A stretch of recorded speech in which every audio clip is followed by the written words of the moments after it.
কে রে সকালে উঠে আমার ঘুম ভাঙ্গে জানো না আমি অনেক রাতে ঘুমাই তোদের মাথা চিবাই খাবো।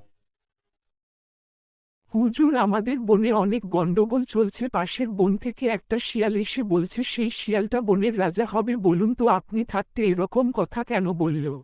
থামো, বাঘ খেলা দেখাচ্ছি, শেষে আমি হব বনের রাজা আর তুমি চিন্তায় চিন্তায় মরবে।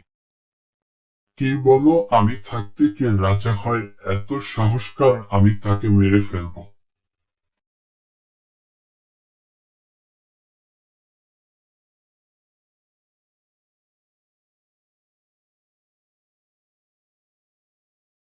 আমাকে মাফ করে দাও, আমার ভুল হয়েছে। আমি এত ছোট হয়ে রাজা হওয়ার স্বপ্ন দেখা ঠিক হয়নি। এবারের মতো আমাকে মাফ করে দাও। না না, আমরা তোমাকে ছাড়বো না। তুমি যে ভুল করেছো, এ ভুলের ক্ষমা নেই।